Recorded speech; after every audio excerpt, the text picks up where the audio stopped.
Hello everyone, welcome to my channel. तो देखो हम लोग चैप्टर 4.2 पढ़ेंगे जी। Chapter 4.2 electrical quantities. Electrical quantities, ठीक है। तो ये आपका 10th IGCSE का फिजिक्स है। 10th IGCSE का फिजिक्स पढ़ रहे हैं, ठीक है। तो देखो इसमें फर्स्ट पॉइंट क्या है, चार्जेस। तो दो टाइप्स के चार्ज होते हैं, पॉजिटिव और नेगेटिव चार्ज होते हैं, ठीक है। चार्ज को हम लोग क्यू से रिप्रेजेंट करते हैं। ये दो टाइप्स के चार्ज होते हैं, पॉजिटिव और नेगेटिव चार्ज होते हैं, ठीक है। when a strip of polythene is wrapped with a cloth it become charge। तो चार्ज को अगर तुम्हें फील करना है तो क्या करो, दो ऑब्जेक्ट को आपस में रब करना है, ठीक है, उससे चार्ज डेवलप हो जाता है। It is hung up and another wrapped polythene strip is brought near it, repulsion occur। अगर कोई चार्ज ऑब्जेक्ट है, ये मान लीजिए प्लास्टिक है, इसको रब करके चार्ज कर दिया, ठीक है, ये चार्ज है। तो इसके पास में अगर कोई अनचार्ज प्लास्टिक लाओगे, अनचार्ज प्लास्टिक, ठीक है, तो ये क्या करेगा, अगर सेम चार्ज का होगा तो ये रिपल्सन शो करेगा। रिपल्सन कब शो करता है, जब सेम चार्ज का होता है, सेम चार्ज, ठीक है। और अट्रैक्शन कब होगा, जब अपोजिट चार्ज का होगा, ठीक है। And next is when charges sign is opposite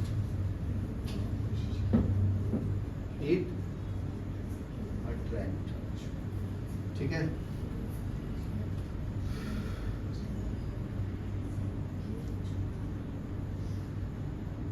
तो इसका मतलब क्या कंक्लूजन निकलता है, like charge repel each other, like charges repel each other, ठीक है। तो इसमें पॉजिटिव पॉजिटिव चार्ज होता है, positive charge and positive charge repulsion show करेगा, negative and negative charge repulsion show करेगा, ठीक है। दूसरा क्या है, unlike charge attract each other, unlike charge attract each other, ठीक है। इसमें आएगा पॉजिटिव नेगेटिव को अट्रैक्ट करेगा और नेगेटिव पॉजिटिव को अट्रैक्ट करेगा, ठीक है। The force between electric charge decreases as their separation increases। ये क्या बोलता है कि जो फोर्स होता है वो इनवर्सली प्रोपोर्शनल टू r का स्क्वायर होता है। तो अगर डिस्टेंस बढ़ाओगे तो फोर्स क्या होगा, कम होगा, ठीक है। दो चार्ज है, ठीक है, ये पॉजिटिव चार्ज है, ये नेगेटिव चार्ज है, इनका बीच का डिस्टेंस मान लीजिए 10 मीटर। तो ये डिस्टेंस बढ़ा के अगर 100 मीटर कर दिया, ठीक है, नेगेटिव पॉजिटिव के बीच का, तो फोर्स पहले मान लीजिए F1 था, तो ये ज्यादा वैल्यू होगा, F2 का वैल्यू जो होगा कम हो जाएगा जी, ठीक है। तो दे आर इनवर्सली रिलेटेड। तो ये पॉइंट अगर स्टेटमेंट फॉर्म में लिखना है तो लिख सकते हो, the force between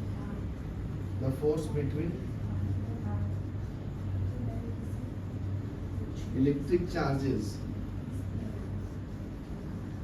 decreases as their separation decreases,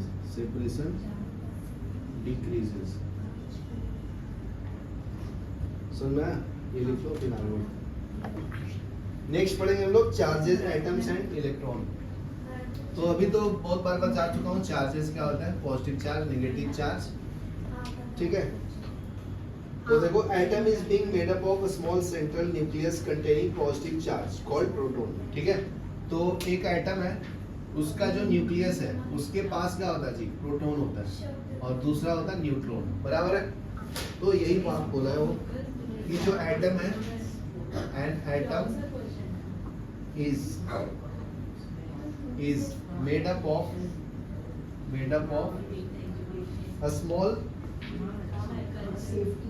a small nucleus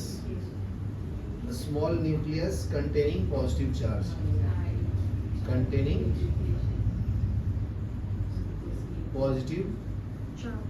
charge particle called protons, ठीक है। ये फर्स्ट पॉइंट हो गया। सेकंड देखो, surrounded y equal number of negative charge. तो ये तो न्यूक्लियस में स्टेबल होता है यहाँ पे, ठीक है, और उसके चारों तरफ क्या मूव करता है, इलेक्ट्रॉन। तो दूसरा पॉइंट लिख लो, surrounded by an equal number of negatively charge electrons, ठीक है।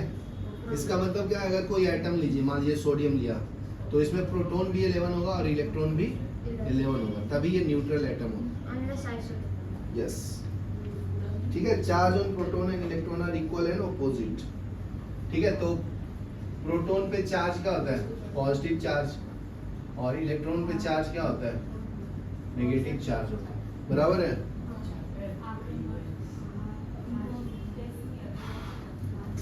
तो इसका पॉइंट लिखो, the charges on a proton and an electrons are equal and opposite, equal and opposite, so an atom as a whole is normally electrically neutral,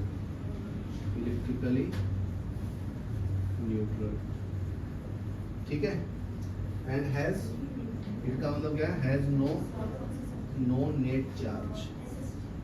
तो देखो, कोई भी अगर फ्री एटम लोगे जिसमें electron proton neutron, electron equal to proton होता है, 1 minute pause करना। तो देखो अभी हाइड्रोजन एटम लेते हैं सिंपल, तो हाइड्रोजन का एटॉमिक नंबर 1 है, ऊपर वाले को क्या बोलते हैं जी, एटॉमिक मास को A से रिप्रेजेंट करते हैं, ये प्रोटॉन प्लस न्यूट्रॉन के बराबर होता है। ये जेड है, जेड क्या होता है, एटॉमिक नंबर, ये equal to proton equal to electron होता है, ठीक है। तो सबसे फर्स्ट एटम जो है आपका पीरियोडिक टेबल का, वो आपका हाइड्रोजन होता है, ठीक है, ऐसा होता है ना पीरियोडिक टेबल आपका। तो यहाँ पे हाइड्रोजन, फिर helium, lithium, hydrogen, lithium, sodium, potassium, नीचे वाला ये पी ब्लॉक होता है ना, यहाँ पे एस ब्लॉक, ये डी ब्लॉक, ये पी ब्लॉक, ये एफ ब्लॉक, ठीक है। तो ऐसे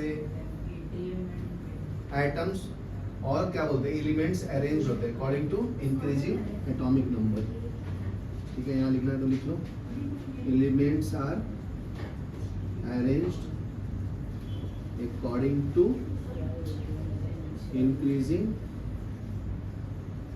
एटॉमिक नंबर, इसी को मॉडर्न पीरियोडिक टेबल बोलते हैं ना। इसका जन्मदाता कौन था, मोज़ले, फादर ऑफ पीरियोडिक टेबल, ठीक है, लिख लो फिर आगे। नेक्स्ट एग्जांपल देखिए कॉपर का। कॉपर का सिंबल क्या होता है, Cu।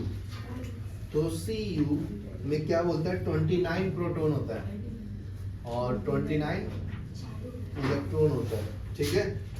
तो every nucleus except hydrogen also contain uncharged particle called neutron,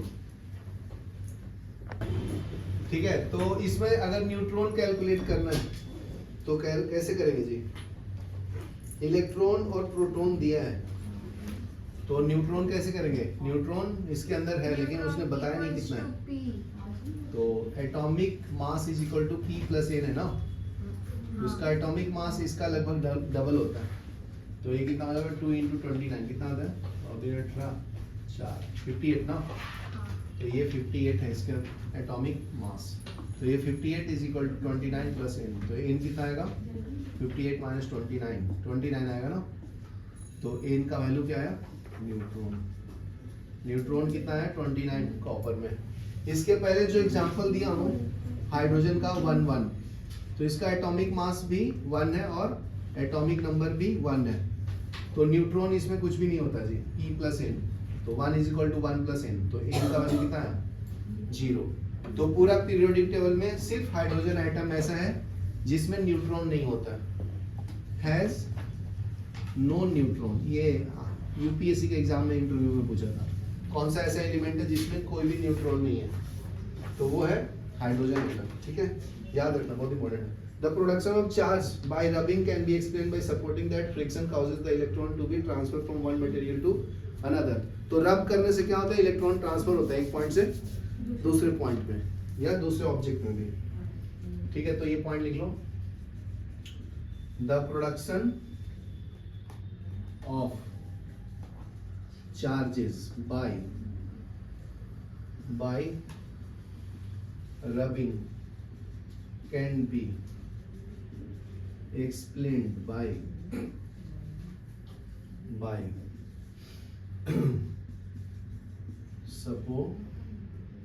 supposing that friction causes electrons to be transferred from one material to another, from one material to another. ठीक है, for example, when cellulose acetate is rubbed with a cloth, electron go from acetate to the cloth, leaving the acetate sort of electron become positive charge. तो ये तो बहुत बड़ा example दे दिया, cellulose acetate इसने use किया है, ठीक है, इसको रब करता है with cloth, is rubbed with cloth. ठीक है, तो इलेक्ट्रॉन ट्रांसफर होता है, electron is transferred from cellulose to cloth. ठीक है, and cellulose become positive charged, ठीक है, and cloth get negative charge।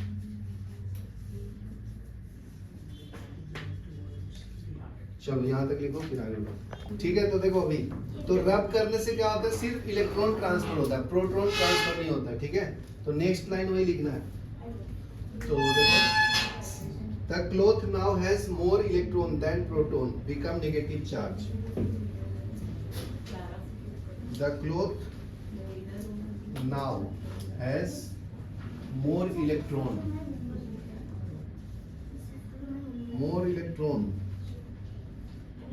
than proton and become negative charge negative charge। ठीक है, सो नोट क्या करना है, it only electrons which move, proton remain fixed in the nucleus. ठीक है, तो note that it is only electrons which move, proton remain fixed in the nucleus। ठीक है,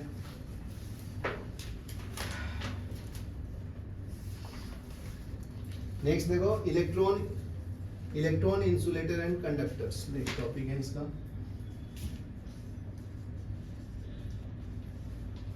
इलेक्ट्रॉन insulators and conductors। ठीक है, in an insulator all electrons are bonded firmly to their atom। ठीक है, तो इंसुलेटर में क्या होता है, फ्री इलेक्ट्रॉन नहीं होता। ठीक है, तो वो क्या होता है, टाइटली बॉन्डेड होता है, they are not able to move. तो लिख लो, in an insulator all electrons are bound firmly to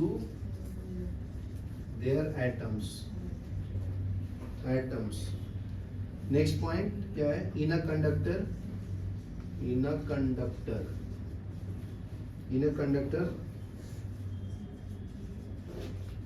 some electrons can move freely from one atom to another atom. ठीक है. An insulator can be charged by rubbing because the charge produced can't move from where the rubbing occurs. Next one देखो. An insulator. इसको हम लोग रब कर सकते हैं. An insulator can be charged by rubbing. Charged by rubbing because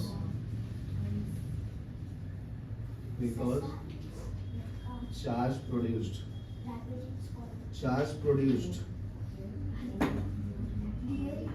cannot move from where rubbing occurs.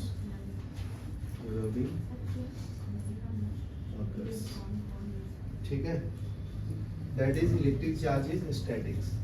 मतलब उसको रब करके भी हम लोग मूव नहीं करा सकते इंसुलेटर का. समझा? इसका मतलब चार्ज का होता है स्टेबल होता है, स्टैटिक होता है. ठीक है, तो लिख लो इलेक्ट्रिक चार्ज इज स्टैटिक. ठीक है. Conductor will become charge only if it is held with the insulating handle.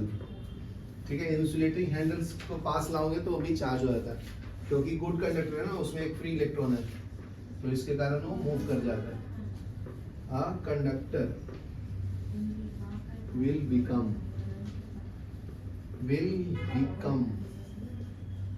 charged only if it is held with an insulating handle. ठीक है. नेक्स्ट है otherwise electrons are transfer between the conductor and ground via person body. तो देखो अपना जो अगर voltage बढ़ जाता है, इसलिए बोलते हैं ग्राउंडिंग करने के लिए, हेल्थ अच्छा होता है ना, अर्थ से कनेक्ट करने के लिए. ठीक है, पाम को. तो उससे क्या होता है, इलेक्ट्रॉन ट्रांसफर होता है. तो otherwise electrons are transferred between conductor and ground via person body. ठीक है, यहाँ पे देखो इंसुलेटर का एग्जांपल क्या क्या है जी. Good insulator include plastic such as polythene, cellulose, acetate, perspex, nylon. तो ये एग्जांपल दिया है, कुछ याद कर लो. Good insulators include plastic such as polythene,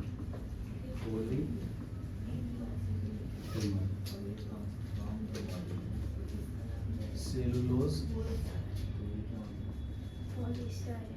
acetate. क्या हो गया? perspex. इसका नाम क्या है? perspex nylon. ठीक है, ये गुड इंसुलेटर है. All metals and carbon are good conductor. तो मेटल्स जो होते हैं वो गुड कंडक्टर होता है ना, उसके लास्ट ऑर्बिट में 1 2 3 इलेक्ट्रॉन्स होता है. ठीक है, तो all metals and carbon are good conductors. ठीक है. In between are material that are both poor conductor and poor insulators. Some are wood. तो बीच में भी कोई कोई आता है जी. In between are materials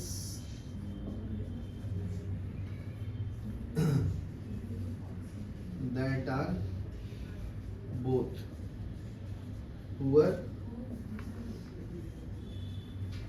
conductors because they conduct to some extent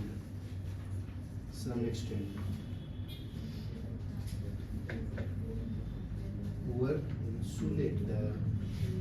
ठीक है, कुछ कुछ जो पुअर इंसुलेटर होता है थोड़ा बहुत कंडक्ट कर लेता है, जिसमें एग्जांपल में आता है वुड, पेपर, कॉटन, ठीक है, ह्यूमन बॉडी